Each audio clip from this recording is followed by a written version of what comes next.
All right, Kiss Army, welcome to the KISSFAQ podcast. Thank you for letting us into your head. I hope we don't do any damage. This is a Kiss-related podcast by the board, for the board. We hope you enjoy.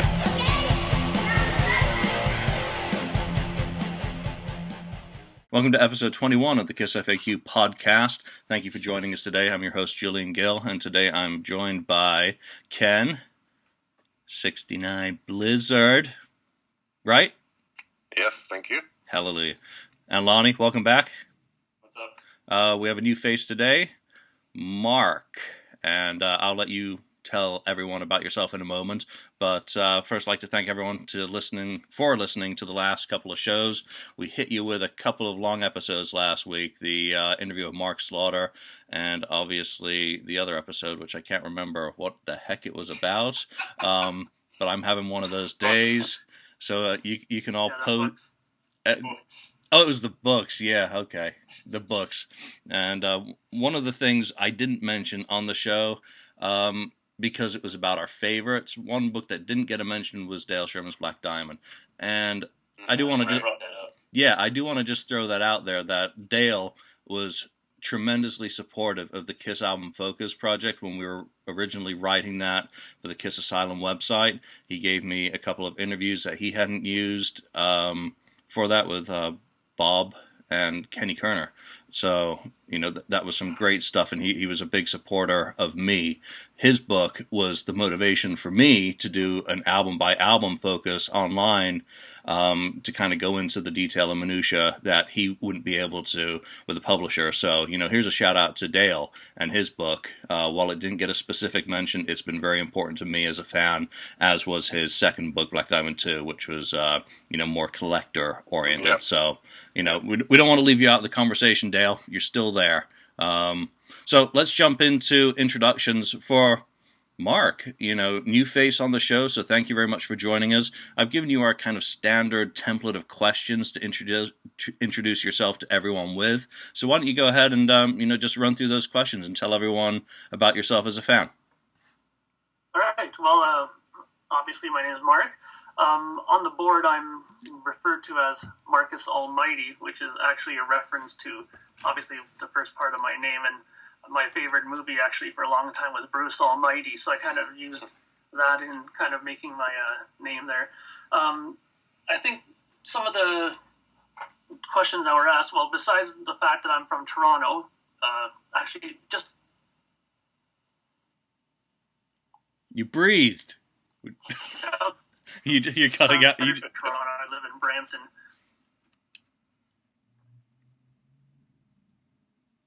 Uh-oh.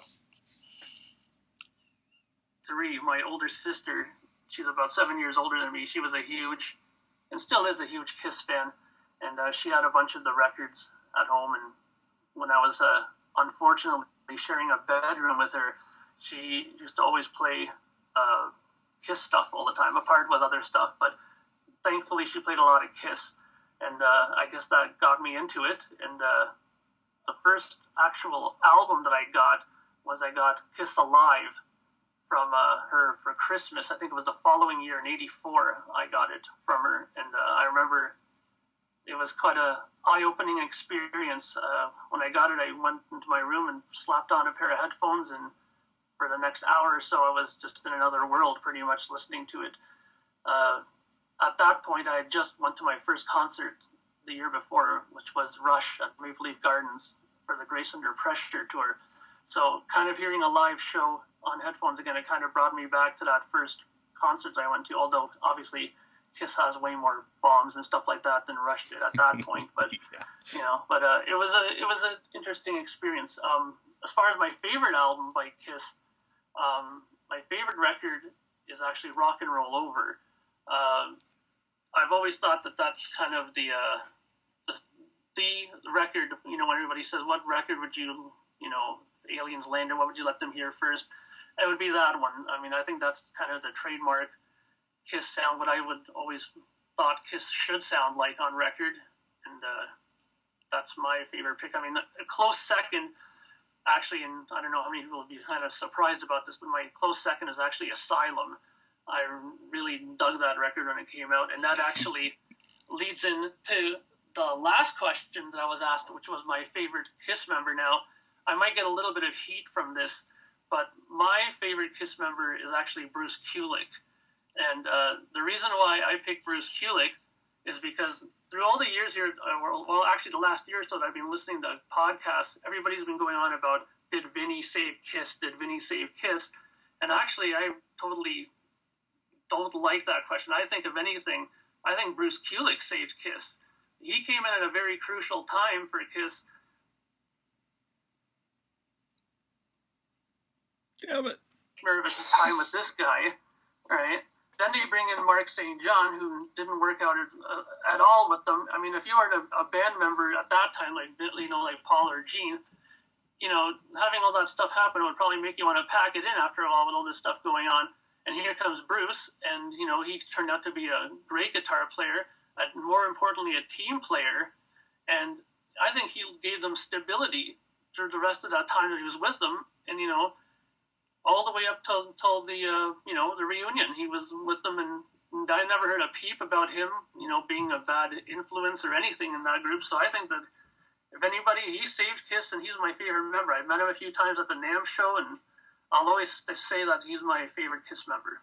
that's awesome. I mean, I almost wanted to start chanting MVP, MVP, MVP, when you brought up Bruce, because he's really been an MVP for the band for a long part of their history. So, that's great to get someone, give Bruce a shout out. And while we're talking about Bruce, he's got a new album out. He's got KKB Revisited. That's his 1974 recordings that they found the multi-tracks to.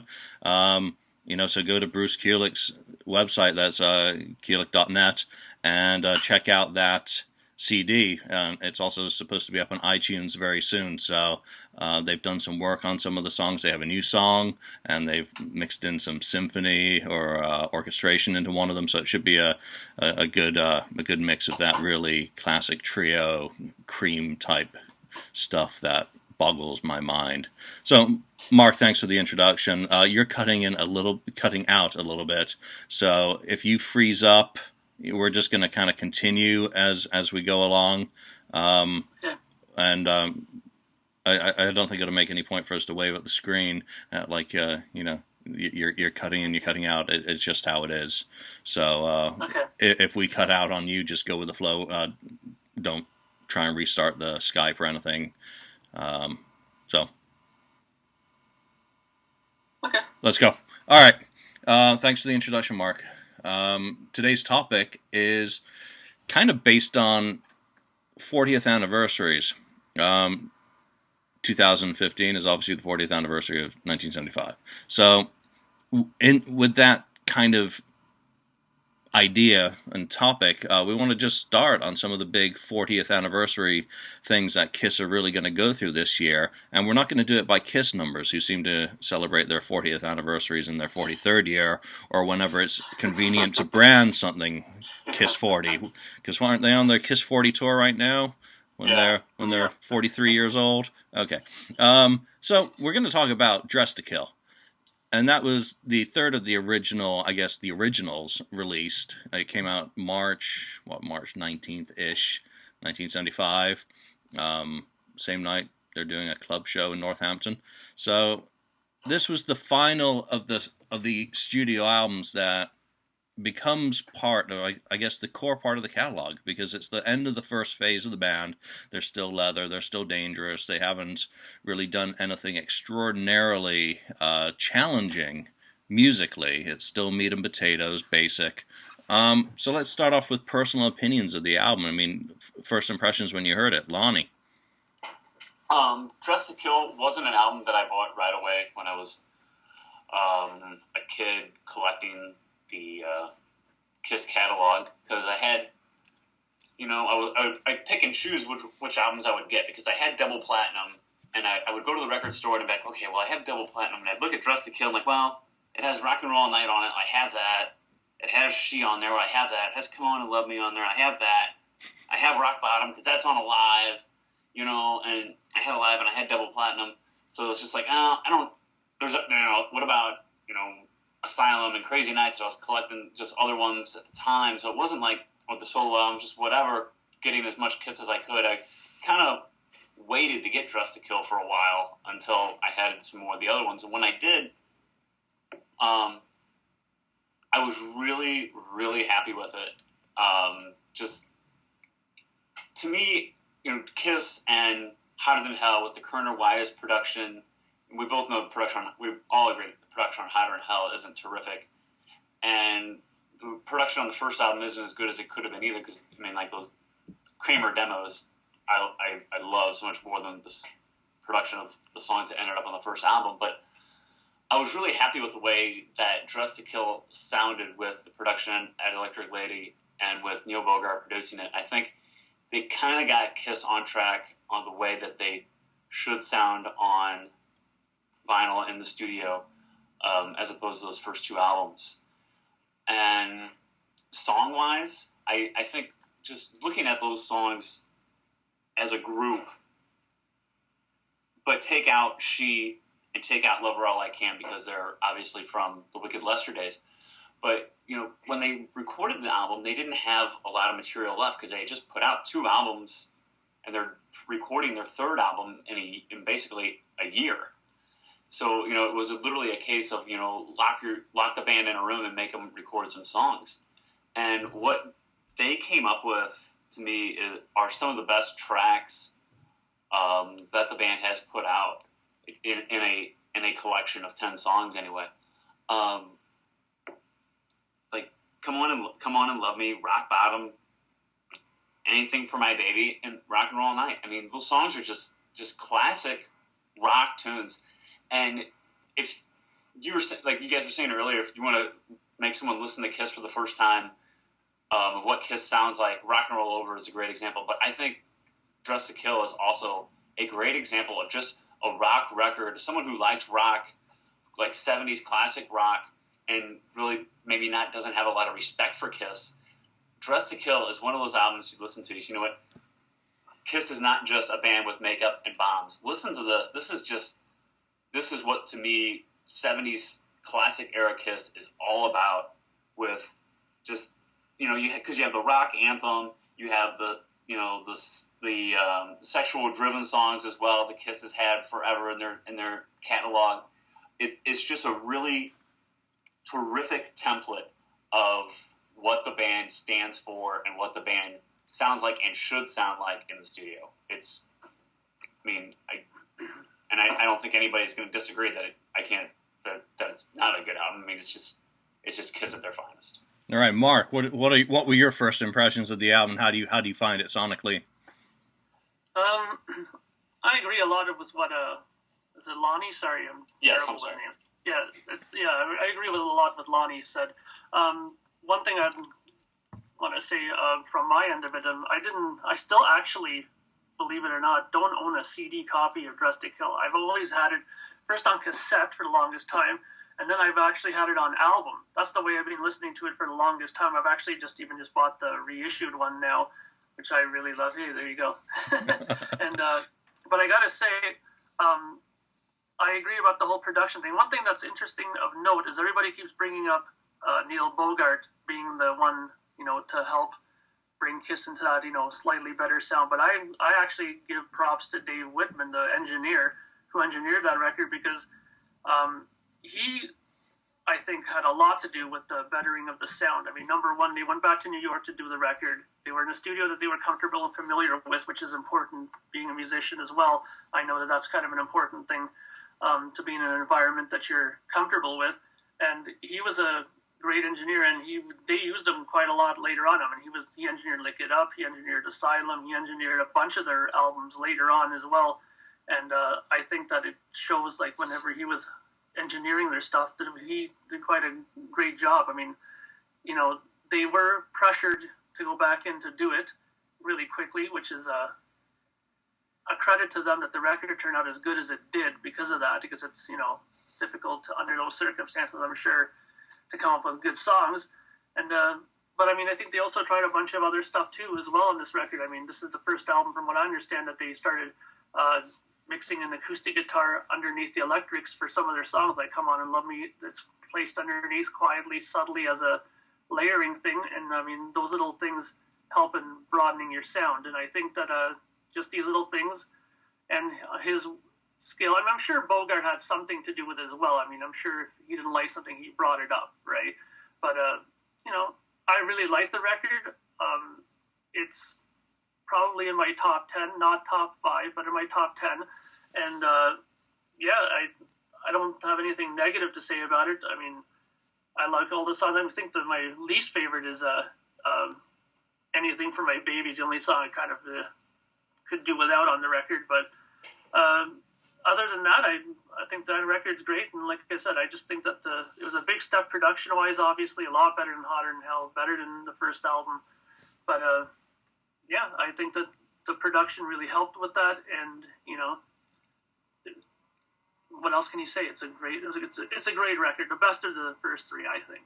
I think you bring up a great point with Neil Bogart, and I think that's why most of the songs on this album are like in the short 2-minute range.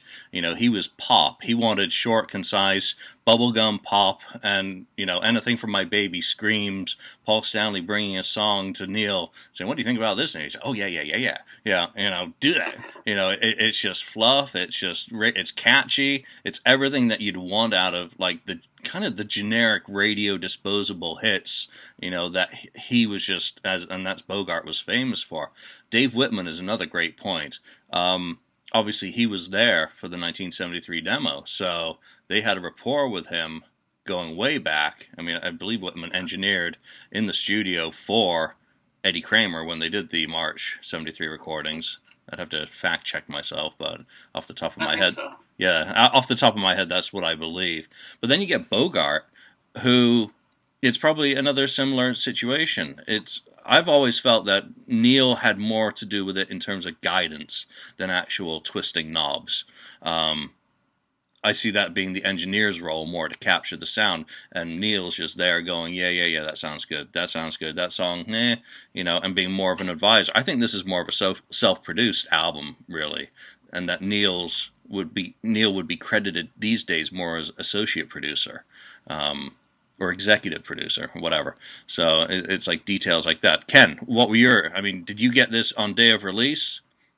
No, I did not, because I didn't start buying Kiss records until 1977. So it took me, I want to say this is the last album I bought out of the first when I started getting the back catalog from Before Alive 2. I think it was about a couple years later, like 79 or 80, that I asked for Dress to Kill for Christmas, and fortunately it was delivered by Santa Claus. So it was one of the last ones. I think the album is a good album, not their best album.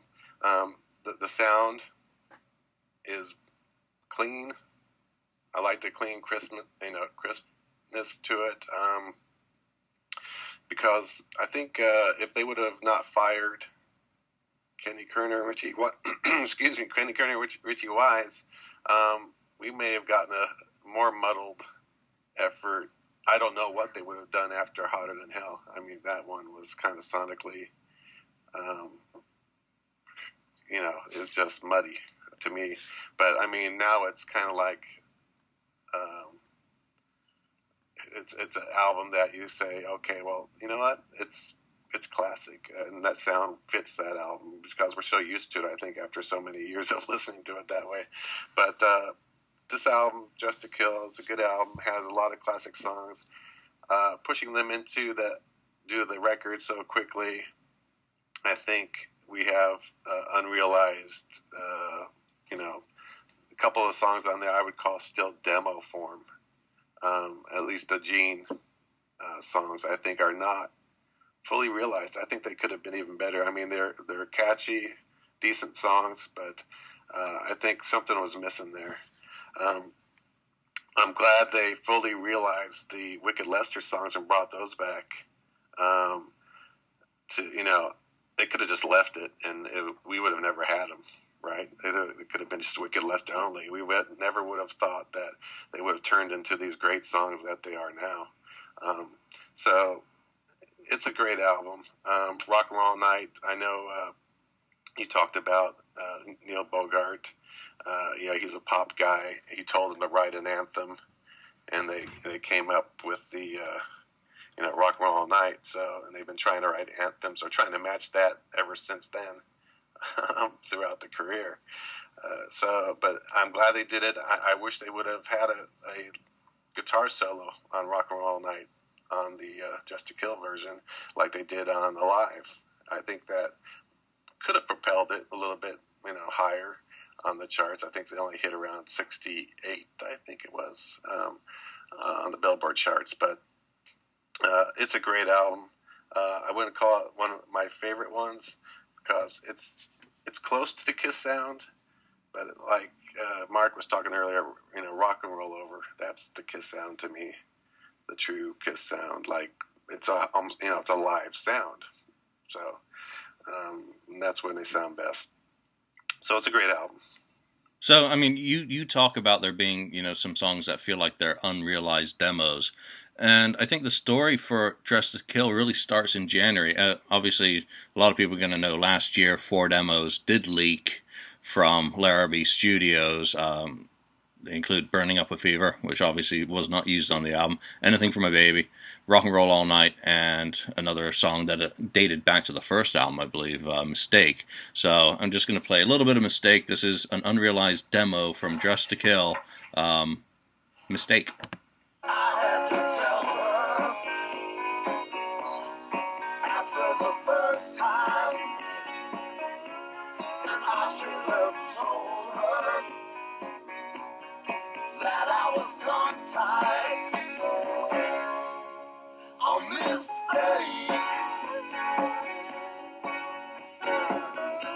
Okay, that's all I can handle of that. I think that would have been good on an Eagles album. Yeah, slide guitar, Yeah, exactly. Slide guitar on a Kiss album just would not work, I don't think. You can see why it was left off. Yeah. So, getting back to the January stuff, I think last year also an acetate was sold at auction for Rock and Roll All Night with its original title of "I Want to Rock and Roll All Day and Party All Night." So, some cool stuff out there in terms of the demos. Let's talk Wicked Lester. Were those the right 2 Wicked Lester songs to kind of revisit? Obviously, a lot of the stuff from Wicked Lester they could never have used because it was all purchased and they hadn't written it themselves. But going back in a revisionist way, I look at it and why on earth did they not do Keep Me Waiting? They could have totally kissed that up, or I guess now that we've heard Simple Type, could they have done that? What are you guys' thoughts on the Wicked Lester connection, Ken? I think they chose the right 2 songs. The one, Keep Me Waiting, yeah, I think that could have made it too. They could have really been hardened up and maybe changed up a little bit in, timing. But I think it's a great one. I don't know what else they could have used. I mean, I still hear flutes and things in my head sometimes when I think about Wicked Lester. So, to me, they chose the right 2 songs. I'm glad they brought those back again because we might have never had any of those in a Kiss form. Yeah, she had long been in the band's set live anyway, so that one makes sense. And I guess Neil Bogart would probably have had a bit to say, well, Love Her All I Can. I mean, that's just a nice little piece of pop. It's not dangerous. It's kind of nice and easy. So, and it had been in the band set in the early, in 73, so no real surprise. Mark, what do you think of the Wicked Lester stuff? Any of the other songs that you would have liked to see them do? Well, I think personally that the one song that they did right with is She. I think that's one that they, like you said, had in the set for a long time, and they were used to playing it, and it would have been probably pretty simple to just get down decently at the studio. The other one, I mean, I could have took it or leave and take it or leave it, right?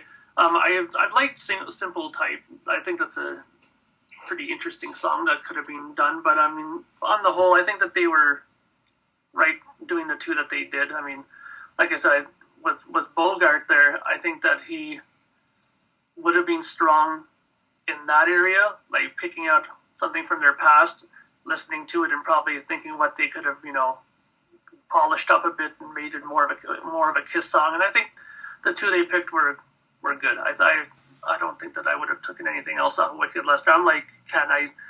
Whenever I hear that stuff, it's just flutes and reminds me of Jethro Tull and all kinds of other stuff that just doesn't remind me of Kiss. So I think that the two that they picked are the right ones. Lonnie. Yeah, I think it's the natural choices. I mean, she obviously. I mean, it's it became a standard. It was a standard in their set list, and it just the electric version of it just kills in comparison to what they recorded for Wicked Lester. I mean, it just sounds like a natural Kiss song, though. I mean, when I first heard the demo, when I first heard the Wicked Lester version of She, I was like, oh my gosh. I mean, how they took it from what it was and turned it into this really, riff-driven song. It was just a natural fit. And Love Her All I Can, it's one of my favorite songs off the album. And like you were saying, I can see definitely why it was selected, because it's very catchy, it's very poppy, it's very, it's very safe. It's very Neil Bogart's stamp on that song. I think they chose the right ones. I think that Keep Me Waiting maybe wouldn't have fit in as well as Love Her All I Can fit in on that album. And I think that if they would have selected Keep Me Waiting, we'd be sitting here going, Love Her All I Can is a really good song. I would really like to see what they could have done with that. So that being said, I think they definitely made the right two choices. All right, let's talk favorites then. Top 2 tracks on the album. Gonna throw you in the fire and make you think fast. Pick 2. Ken. You had to start with me, right? Okay. Absolutely. You look most uncomfortable by the question. It's hard. I mean, God, it's an easy thing to just say Rock and Roll All Night, but because it's such a classic, but I just can't go with that anymore. I'm gonna say this is kind of my hidden gems. I'd have to say is Getaway. I really like that song. It's an Ace written song, I believe, and Peter singing it. It's the only Peter song on the album that he sings, and I really love that one. Otherwise, I'm gonna say the other one that I like most is Room Service. It's a great lead-off song. Kind of tells the story of what was going on at the time with Paul getting his room service. So I'm going to go with those two as my favorites. As for now, that could always change, in another next week. Yeah, and I think that's the underlying theme. It's a concept album in some ways, isn't it? Room Service, On the Road, Ladies in Waiting, On the Road, Getaway, maybe, On the Road, Come On and Love Me, On the Road. So it's kind of, they're writing from their life experience at the time as well. They go into the studio, they're working out songs, and all they've got to work on is, well, what have we done for the last, year? We've been on the road and sampling the buffet of life. So, Lonnie, couple favorites of yours from the album? Definitely Come On and Love Me. It's maybe my favorite. It's probably my favorite Kiss song. It just, to me, that song is what the band is just all about. It's catchy. It has a great solo. It's just, it's to me, that song is just Kiss at their finest. And they don't play it live enough for my taste. I mean, in my opinion, they should play that live every night. It's just should be the standard in the set list. But I guess if they played it live every night, we'd be sitting here saying, God, do we have to hear Come On and Love Me again? But I think that is just Kiss at their finest. And like I said, Love Her All I Can is one of my favorites off the album. I'd say that'd be my second favorite. And I think it's so cool that there's 10 songs here, and like just so far, just between two of us picking, there's 4 different songs. And that's what's so cool about being a Kiss fan, is that you can put 10 songs, everybody has a different taste on them though. It's not like there's like 3 good songs on the album and the rest of them are just crap. I mean, it's just one of the coolest things about it. I just want to say that. But Love Her All I Can and Come On and Love Me for sure. Yeah, and Come On and Love Me is obviously one of my picks. That's one of my all-time favorite songs. Like I guess a lot of people, my first exposure to this album was through Double Platinum. I didn't get this for a long time either because obviously limited budget back as a teen. I saw there's more songs on Double Platinum by that. And so I got very used to the versions. Number one, the rock bottom intro being tacked on to the beginning of She on that album for some odd reason. So when I finally heard this album, I was like, oh, wow, this is different, and it sounds different. But Come On Love Me is one of my all-time favorite songs. I would love to hear that back in the set. I think being a little bit lower in terms of its voice, maybe Paul would be able to handle that a little bit better than some of the other stuff. And it's a live era, so it's a classic. I'm going to try and guess my second one is going to be Rock Bottom. Just love the swagger on that one. It's kind of funky. Great song. But it's so easy. Again, 10 songs. And they're 10 good songs. I don't think there's anything I despise. We'll get to the least favorite shortly, but, it's 10 very good songs. Mark, what are your favorites on the album? Well, I think it's pretty easy for me. I mean, I think the one right off the bat, I got to say Room Service. I mean, the first time I heard that song, when I first came on, I really loved that whole Room Service. I mean, I thought it was so catchy the first time I heard it. Great song. Actually, my second favorite song off of it, and this is also probably has to do more with the fact that, like I said, I got Alive first, and when I heard this on Alive the first time, I really, really dug it, being a guitar player as well, and it was, when I started learning to play guitar and stuff, was Rock Bottom. I really loved that whole intro sequence that they do at the beginning with the two guitars, and always thought it was really strong, and I mean, it's pretty obvious in the writing credit who wrote what. I mean, Ace obviously wrote the top bit, and Paul wrote the structure of the main song, I would say, right? But, I've always loved the live version of that. But on record, it's really good, too. I mean, if I'm not mistaken, I'm pretty sure that the album version has a longer acoustic beginning than the live.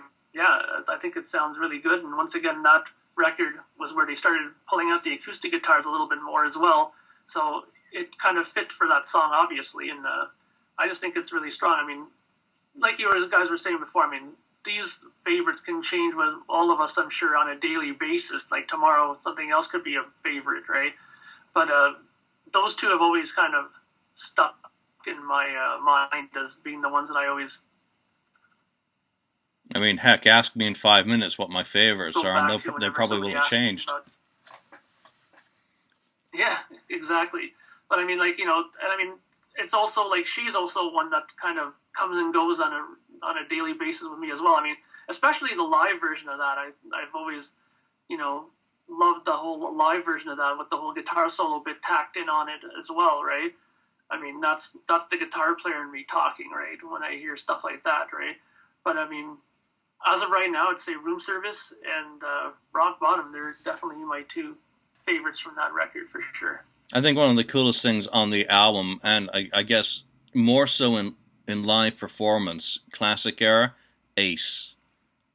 During She, that song live is just, fantastic. But does the album suffer from a lack of guitar solos? I mean, that's one of the things that is often lobbed at this. I mean, here you've got She with, obviously he borrowed part of the riff of 5-1 or something, for that solo. Does it lack guitars? Ken, what do you think on that? Yes, I think it does. I think either can't remember which one is Two Timer or Ladies in Waiting, right? I don't believe it has a guitar solo in it. And then the other one, what was the other one? We didn't have a guitar solo, but I think they could have had... Rock and Roll Night. That's it. I said that earlier, didn't I? So Rock and Roll Night was another one. And I think normally you get a little bit more fills of Ace's work throughout a song. Even ending a song, he'll trail off on a guitar solo sometimes, and we don't get that really here so much. It would have been nice. I think they rushed it. They rushed this album, and this may be is this the shortest album? Definitely, yeah. It's the shortest album. It's So they were really scraping the bottom of the barrel, not in quality of songs, but in amount of songs they had to record. So, yeah, I think they should have had a little bit more guitar work in there from Ace. I think one rumor is that they actually made the gap between the tracks longer to make the album seem longer, which I don't know. 15 minutes per side when you put it on. They had the trial length. Yeah, there was on the original vinyl. I heard that with the first pressing of it, I'm not sure if this is true, but I read somewhere that they actually had 3 to almost 4 second gappings in between songs just to space it out and to make it seem like a longer record than it actually was. Yeah, I guess they could have pressed the album on a 45. It's so short, right? But whenever we say that you've jammed too much music onto the side of one side of vinyl, I guess in this case, most of the pressing should be absolutely incredible in terms of audio fidelity. So, because that 15 minutes is well under the 22 minutes recommended for vinyl per side. Let's go into some of the live stuff.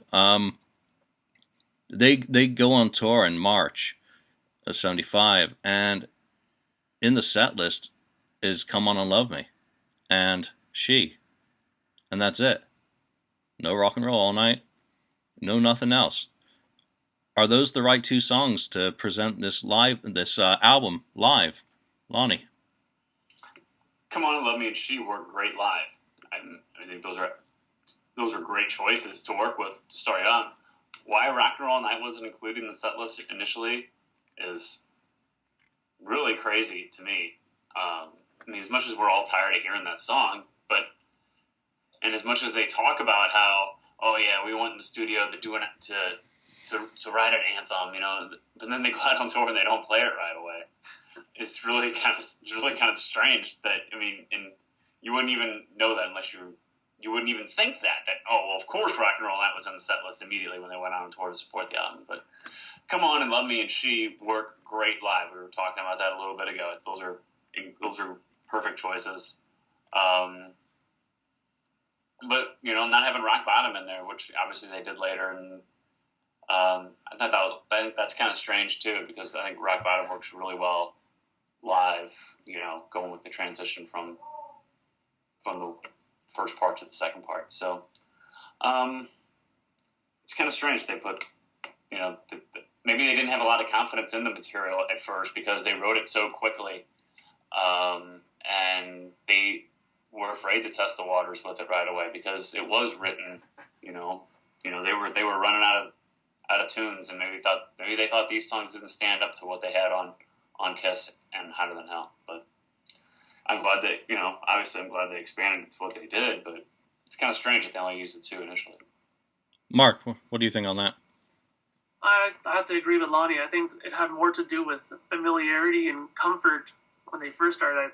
She, like we all said, was already in the set since the beginning, so that was a no-brainer. And I'm guessing "Come On and Love Me," being as catchy as it is probably not exactly the hardest song to learn as a band. So that was probably simple enough to get down relatively smoothly for a live setting.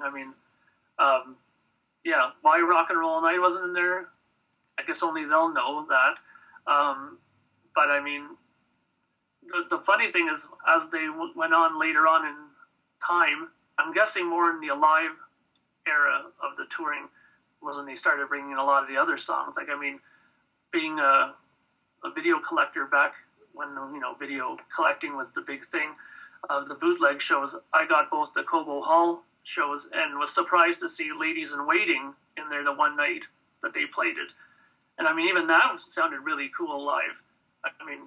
Why didn't put some of these other songs in at the beginning? I think it has just more to do with what they were comfortable with and what they thought were the strong songs at the time.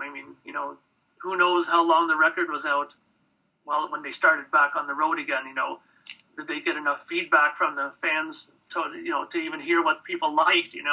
Maybe they just played the ones that they knew would do well. Like I said, they've already known how that went over live, and Come On and Love Me, I'm guessing they probably figured that would go over, pretty well, and it wasn't too long a song, so if they didn't like it, it was over in just about 3 minutes anyways, right? So I'm just guessing it's, familiarity and what they're comfortable with is why. But the Rock and Roll Night thing, I think everybody will kind of scratch their heads about that, why that wasn't in there. I mean, after all the big push for it and the big stories about why they wrote it and this and that, to now put it in with their set list, it just, doesn't make sense to me. Yeah, it's really weird. At the beginning, they hit the road, they released the album. There's no single release at the same time. Rock and Roll All Night as a single comes out in May, I believe, late April, early May. So, that's a good chunk of time has passed on the road. We get into, I'm just looking at some set lists here. April 19th, Palatine, Illinois. You get Room Service in the set then, and at the sound check they rehearsed, Room Service. So my notes are off here. So you get other songs starting to come into the set in April, but the single's still not out. So it's kind of odd. I mean, Come On and Love Me, easy song. I mean, hell, I can play that, and I'm a pretty crap guitarist. So it's not much of a challenge to have done that. And she, like everyone said, they would have known that easily. They should be able to do that in their sleep after, 100 and something concerts the previous year where it was performed at the most of them. Does it sound like they have faith in this album? Lonnie? No, I don't think so. I think that they were scraping for songs, and they were just coming up with songs that they could put on an album because they're forced to do this third album. And I don't think they had a lot of confidence in what they were doing. They knew that "Come On and Love Me" was a good. I think they knew "Come On and Love Me" is a good song, so let's put that in the set. And we've already been doing that, but I don't think they had a lot of confidence in what they had put out. That they weren't ready to write another album yet. They had just done 2, and they had used up about everything that they had in their tank. And I think that they thought that, if it wasn't for Alive, that they thought this could be the end of the road. Yeah, but by May... I agree with that, actually. Ken, thoughts? They weren't confident in the album, and they weren't confident in their company, Casablanca at the time, because they were threatening to leave right around this time. So how much more effort, if you're thinking about maybe leaving, going to another company possibly, I don't know, I can't remember who that might have been, but it could have been Warner. Atlantic. It was Atlantic, right? So they weren't confident. Why promote it? They were, and then the other thing with Rock and Roll All Night, I can only imagine is when they're sitting there in the room and they're saying, okay, what are we going to put on the set list for this tour or this show? And Rock and Roll All Night's a single now, no, let's not put that on there. It's like, what are you thinking? I mean, you need to promote your album. If you're trying to sell records, you got to promote it by playing some of the songs off of it. And they're only, playing a couple. It's a solid album, right? Most of the songs, or all the songs, they're good. They're good songs. So I don't know why they're not promoting it. They were thinking about, they thought Casablanca wasn't giving them enough promotion to get them out there, to get the fans out there or the public out there to buy records. So I don't know. It's kind of like if you're at a regular job and you're kind of like upset with your boss, or you don't like what's going on. You're kind of shopping around like they're shopping around, looking to go to Atlantic. You're putting your resume out there. Are you really putting in an honest day's work when you're at the job that you kind of hate? You don't get along with your boss, and you're kind of thinking like, what are we doing around here? And this is just crap. It's kind of like the same analogy though, that they weren't really happy with what was going on. They're thinking about going somewhere else. We're forced to write this other album. We had to come up with these songs that obviously they didn't have a lot of confidence in. It's kind of like that kind of scenario. Yeah, I mean, from what I hear, that apart from the fact that they didn't think they were getting properly promoted, I mean, I remember reading in I think it was Ken's book there. What's on? Oh, the Behind the Mask. They were saying something about the fact that they also hadn't received royalties, and God knows how long from the label as well. So I mean, when you're not getting paid, I mean, you're not too anxious to probably do your work. And I remember also reading in another spot where Paul Stanley told Bill Aucoin that they had to go back and to record, and that he wasn't inspired to write, and that Bill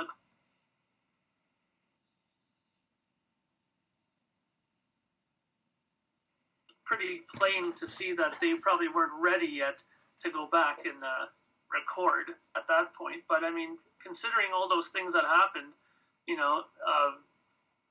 we got a record that's actually not too bad. I mean, look at all the hoopla that was happening. With Joyce, starting to have a relationship with Neil Bogart there, and that whole conflict of interest there. And I mean, I could only imagine what that must have been like to be in the band at that point. Trying to have things run smoothly when you have all this stuff happening. I mean, next thing you know, they fired, Kenny Kerner and Weiss because, Joyce leaks it over that they're going to try to jump ship to Atlantic. And, those kind of, circumstances probably didn't make for an easy circumstance to write a record with, Yeah, no wonder Neil was in the studio with them then. Keep an eye on the boys. Make sure they're not doing anything nefarious. Got to keep an eye on Simmons. That Simmons dude. Neil Bogart was a smart man. But promotion-wise, we don't have a single out, but we've got Midnight Special. Is, for me, one of their top early performances, just because you get to see their proper stage, with the little yellow velvety thing going around the bottom of Peter's drum riser. And they record that, April 1st, 1975, Burbank, California, NBC Studios. It's not broadcast until, I think, July and November for, a couple of songs here and there. Just looking at my notes here, She and Deuce were the first two. So, for the album, they're promoting it with performances of She and Come On and Love Me from the album. Again, we get back to these are the first two songs in the set. Why isn't Come On and Love Me out as a single?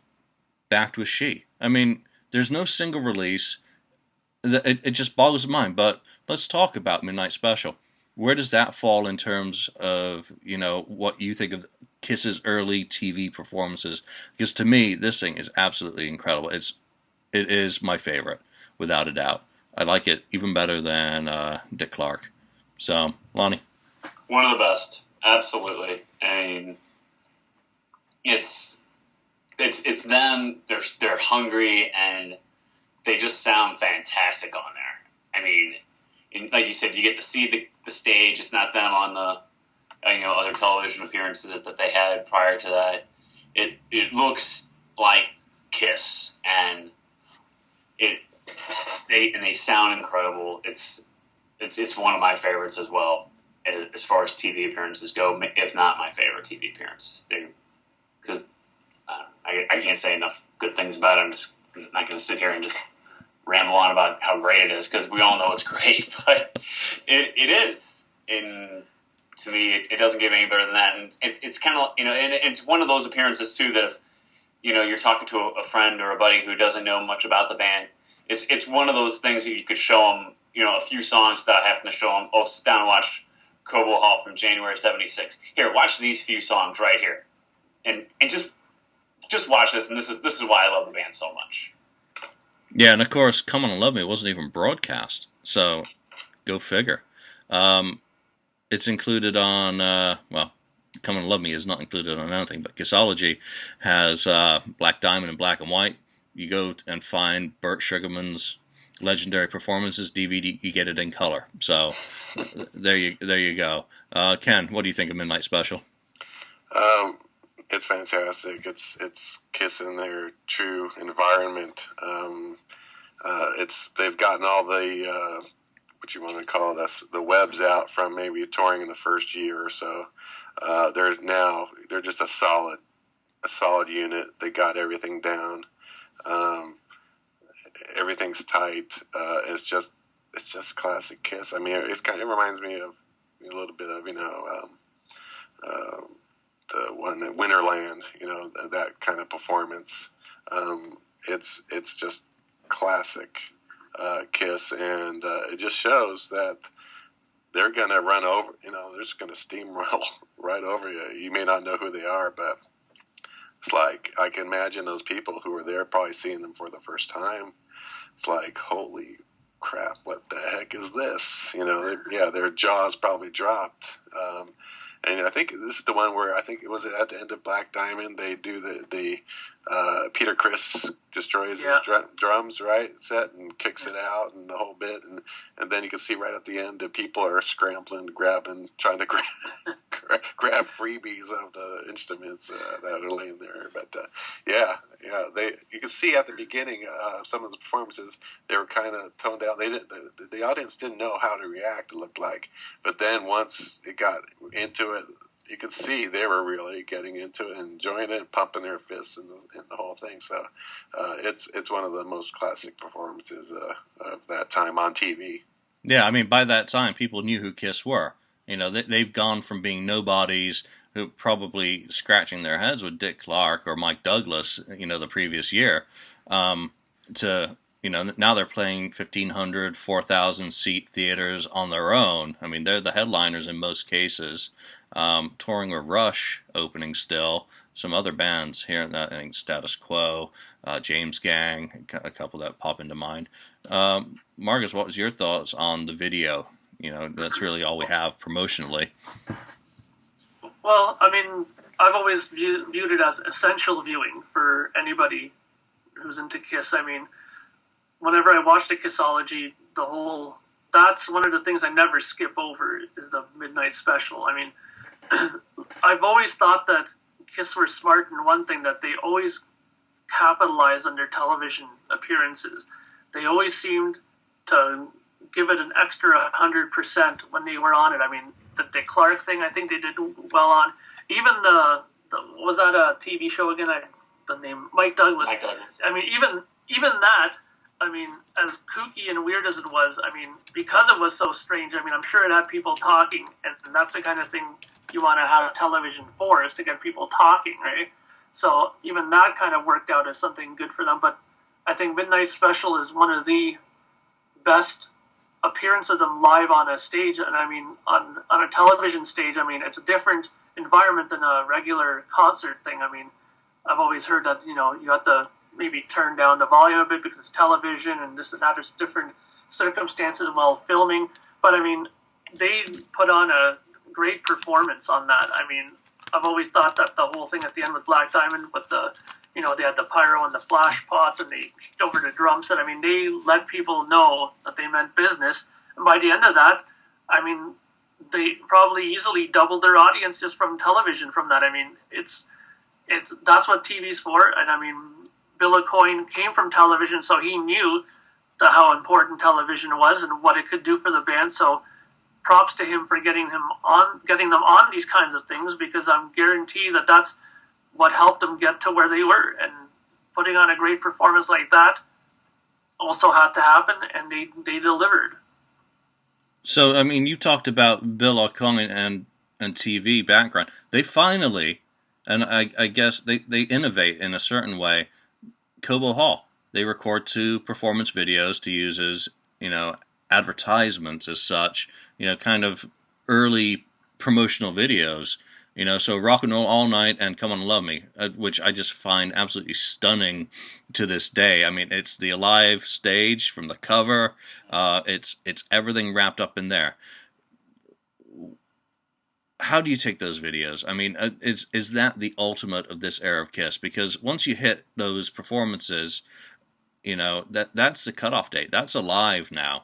The set list is the Alive set, essentially. You still get a few songs here and there, but Dress to Kill's over with. They're now working on Alive. They filmed these 2 promo videos for Dress to Kill, but that's going to sum up the whole Alive era. How do you take those videos, Ken? I think they were great. I mean, the first time I saw them, I thought, man, this shows them, still energetic. I don't know why they didn't do those right off the bat, put those out right when the album came out. It would have been the smart thing to do. Even the album cover itself for Dress to Kill is kind of probably confusing to people. These guys dressed in suits, even I want to say the first 3 album covers, they should have put KISS on there with their instruments, especially the first album. But even this album, they should have done that. But the videos would have been a smart thing to release earlier than later. It was kind of too late at that point. But I love watching those videos. They're great. I mean, of course there's lip sync things, but it shows them, very energetic, showing that they're a very energetic band, and but it doesn't match up to the Midnight Special real live performance. Yeah, I'm looking at the screen captures I've got as part of the FAQ's concept video archive. I'm like, wow. Even now, just looking at it, I'm not even looking at the video. Yeah, that's cool. But album cover, yeah, packaging. Here's a label that's nearly bankrupt at this point, or struggling, in the very least, and they give you a beautiful embossed cover. I mean, that's just nuts. Is that the quintessential Kiss cover, though? Them in suits, just a complete contradiction in some ways. An embossed cover, 20 minutes of music. I mean, is that just Kiss all over? Lonnie, what do you think on all that? That is a good point. That is great. It is Kiss at their finest. It's only 20 minutes of music, but we're going to give you this great presentation, though, this embossed cover. I mean, that really is Kiss. And I can see how the band in suits is, especially you look at that now, it's a classic photo, and people, geeks go to New York, Kiss geeks go to New York, and I got to get my picture at the intersection. People just still gush over that. But at the time, you read stories about when they were doing that album cover that they didn't know what to do for the album cover. And they're like, well, let's put the guys in suits and put them on a street corner just for something different. And none of them, except Peter, even owned the suit at the time. So, they're all wearing, I think, both Neil's suits and stuff like that. And if you look at it, you can tell they look like high waters on Gene. And it's very unique that and the record company's going broke, and we got to have Neil Bogart produce it. But when we put out the album, let's emboss the record itself. Though it's just, I don't know. I bet their accountants were scratching their heads at that point, saying, "What are we doing? Why are we doing this? You don't realize what this is costing us just to have it embossed like that." Did they have Did they have accountants, or had the accountants already leaped? I mean, that album covers the corn. I'm just again looking at notes here. Well, they should have done the whole photo shoot. The photo shoot wasn't it part of it where they're getting in the phone booth? Yeah, phone booth. Yeah. And you see that thing, it's the Superman kind of thing, right? Yeah. They could have done that with panels, and it probably would have been a better. Yeah, a pictorial cartoon type strip of the sequence of going into the booth, down on the down on the subway station thing, reading newspapers and right. But I don't think Go ahead, Mark. No, I was just going to say, from what I remember, the whole thing of the picture was that they were going into the phone booth, for the whole Superman thing to go save the world from a John Denver concert, apparently. That's was the whole storyline, apparently, for it, was that they were going in, getting changed, and saving everybody from the John Denver concert, getting rid of all his posters around town, and putting up Kiss ones, apparently. And, I mean, the thing about the whole record thing, if you just don't mind me jumping in here with this, was that I think, though, this is an early indication, though, of where Kiss wanted to go, or at least Neil Bogart wanted to, with the giving the fans a little bit something extra. I mean, at this point, he didn't have a lot of cash, so maybe the embossed cover was the only thing he could afford to do, because we all know what happens next. They do a live, they come up with an 8-page booklet. From here on in, there's always something more to it. I mean, Rock and Roll Over had the big sticker. There was a poster pretty much in every other one. Like on Mass had a poster, Dynasty had a poster. There's another huge booklet in the Live too. There's a gun and Love Gun. I mean, they were going that way, but like you said, restriction of money, I guess the embossed cover was all they could do at that point, right? So I think it kind of made sense that they did it. I mean, they wanted to set themselves apart, right, from everybody else. I mean, who else had an embossed cover like that? I don't know, but were they the first, or I don't know. No. You know what? They were so low on money at the time, they left a K out of the Kiss logo. on that, which I never recognized originally until someone brought it up a couple of years ago to me. Like, hey, there's a S missing from one of the logos. Matt Porter brought that up to me when I bought the album, because I was doing an album thing on the vinyl page, and I was showing a picture of each album, and they were talking about it, and he was the one who actually brought that up with the whole missing S. I never noticed it either. So where does this fit for you in terms of, let's say, the Classic 6? Where does this rank? And put you on the spot, really. You know, for me, it really is not up there as an album. I will put the debut up high just because of the number of classics on that album. The sound of it, I happen to really like. I mean, obviously, it's not as good as a demo. I'll put Rock and Roll Over above it, just because that's perfect Kiss for me. You know, quite possibly my number one Kiss album, as of 10 a.m. Pacific time today, anyway. You know, I'm not really sure where it goes against. You know, sonically it's similar to Love Gun, that I find it very uninspired sounding. It's solid, don't get me wrong. I find it to be, it's a great album. It sounds good, but I find it a little bit lacking in dynamics, which you really get out of the edge of Rock and Roll Over. So Love Gun and Dress to Kill for me are sister albums in terms of both being a little bit neutered and safe, and I don't really want to use the word, but boring sonically. There's nothing that jumps out of the speakers and it assaults me when listening to either of those albums. And Destroyer is just in its own category because it's unlike anything else. So for me, it's down towards the lower end of the original 6. So I'm going to probably put it in 5th or 6th place there. What about you guys? Where do you rank it? And I won't go to Ken first this time. Lonnie. Give you a moment to think about it. Lonnie, I'll throw you to the wolves. He's been throwing you under the bus all day coming to you first. I put it in the middle, maybe 4, because of those 6, I think everybody's going to have Rock and Roll Over 1 or 2.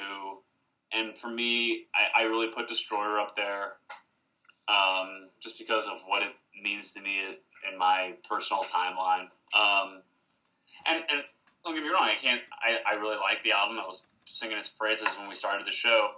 But of those 6 albums, I'd probably put it 4. I think if I had to, behind Rock and Roll Over and Destroyer and probably the first album, just because of the classic tunes that are on that first album. You know, I mean, they're still in the set list 43 years later, even though we're on the 40th anniversary tour. Mark. Well, as we all know, I've ranked Rock and Roll Over numero uno, and it would be still that way with the 6. And it's hard to say. I mean, honestly, the record that I would rank the least, to be honest, and there's a few reasons, is Destroyer. Just because, I mean, everybody and their brother, like, always talks about Destroyer, and I heard it so much growing up, and I just think I just got overkilled with that record as I was growing up from my friends who were into Kiss and stuff like that. And I don't know, don't get me wrong, I like the songs on it, but I don't think I would put it near the top, like I said. And I also think that the production is just way different from what a Kiss record should be, but that's just my opinion. Dress to Kill, I guess I would probably put it 4th, maybe. I mean, Hotter Than Hell I would place under it for sure. And like you said, the first album, even though it's not sonically as good, I mean, that's pretty much a greatest hits album.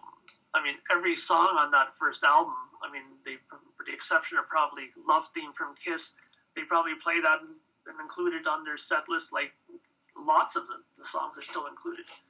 I mean, have they ever not did a tour with Black Diamond? I mean, come on. And, you know, Love Gun, that to me has a special spot for me. That's why I probably rank it as high as it is.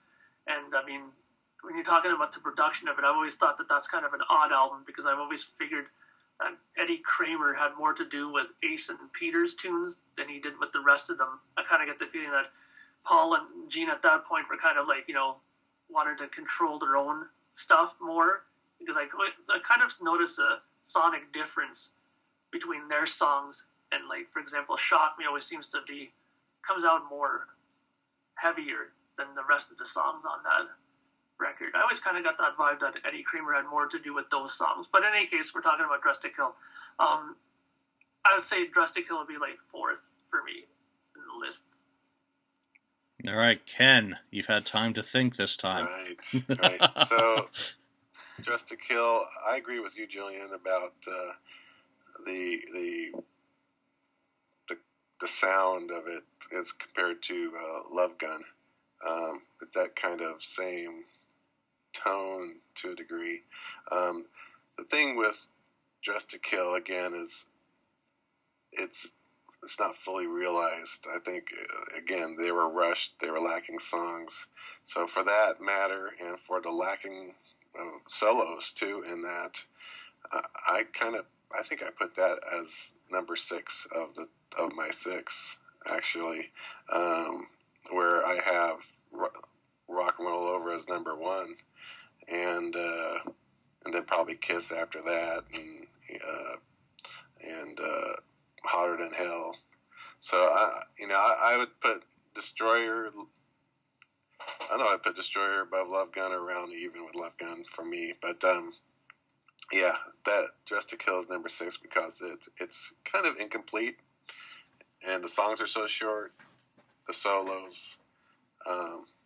It's just a rushed album. Though, you know what?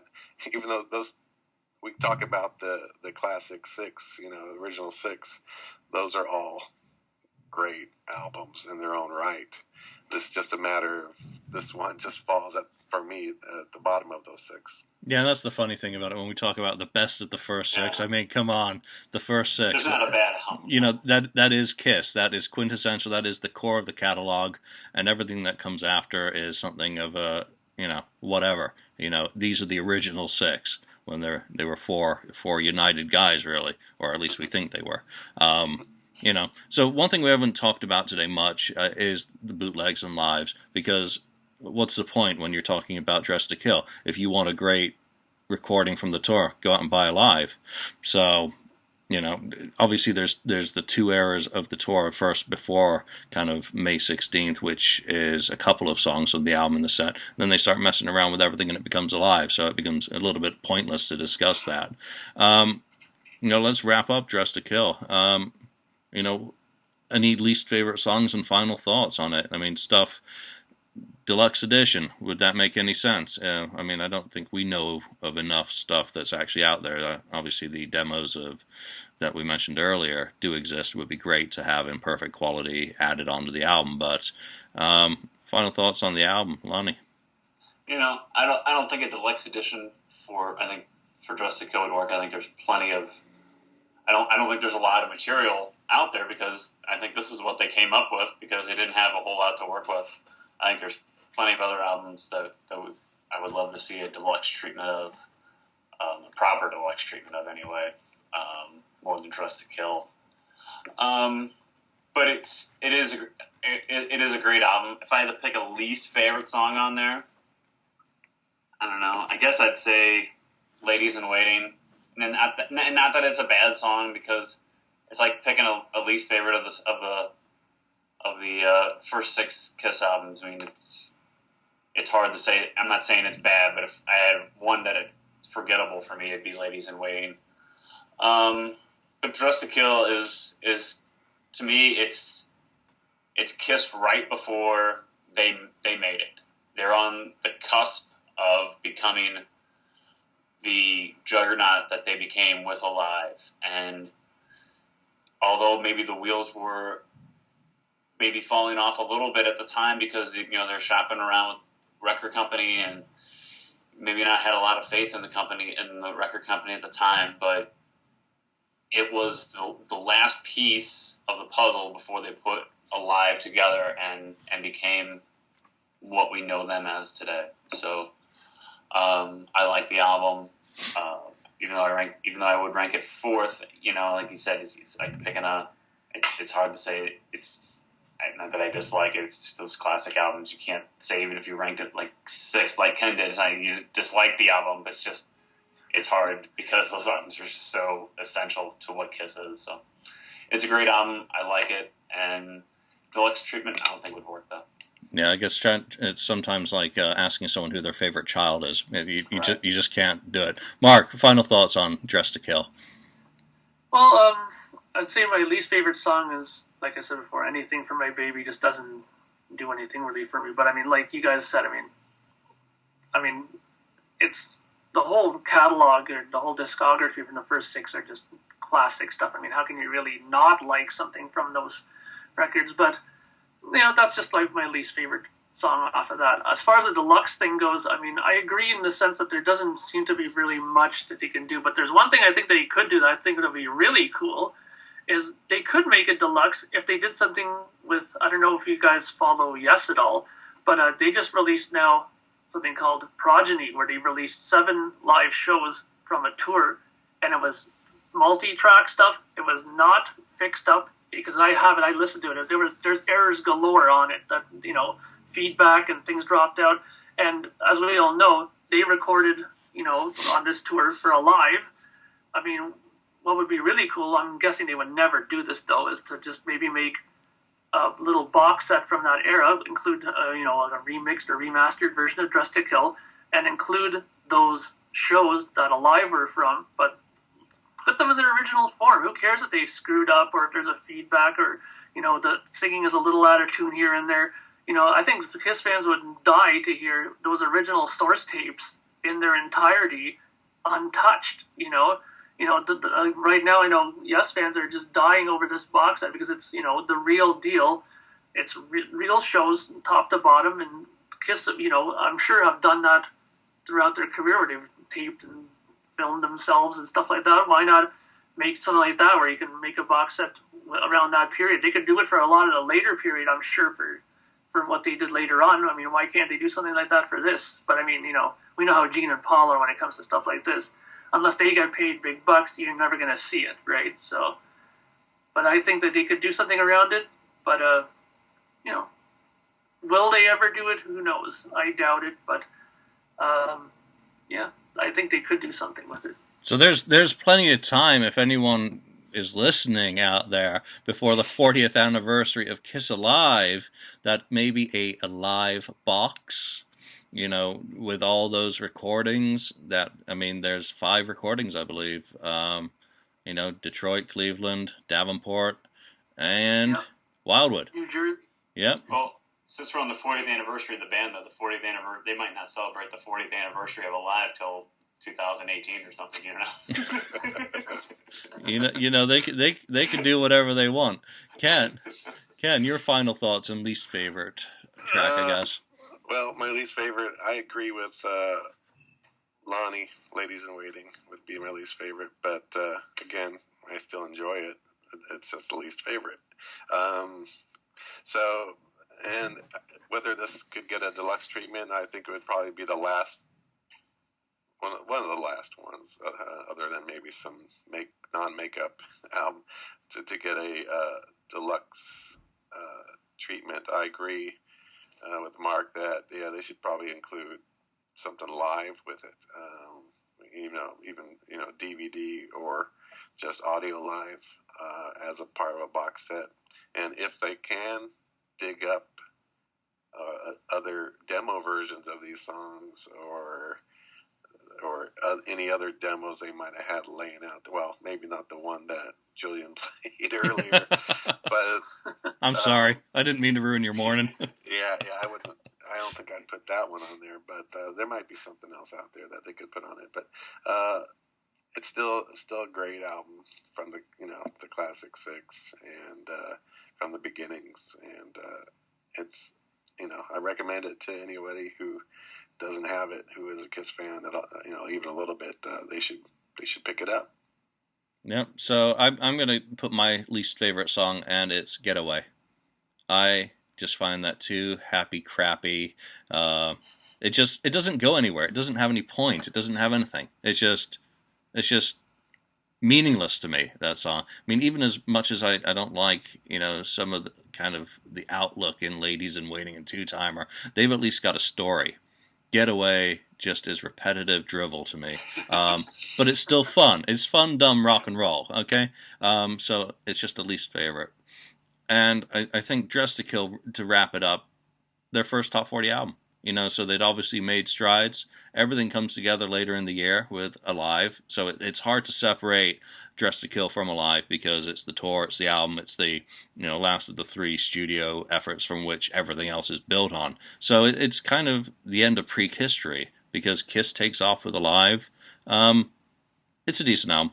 Again, it's not one of my favorites, but everyone can chime in on the board when we put this topic up later today and give their opinions and thoughts, and also anything that we've missed, because obviously there's a lot to talk about when we're going over these albums that we don't necessarily have the knowledge or instantaneous reference to be able to dig into. So give us your thoughts on the album out there, and thank you all for joining me today. So let's call that a wrap for Dress to Kill. That's a brief history of time. Dress to Kill. Thank you, Ken. Thank you, Lonnie. Thank you, Mark. Thank you. Thank you. And Mark, welcome to the show. Thank you very much. It was great doing it. Awesome. Thank you, everyone.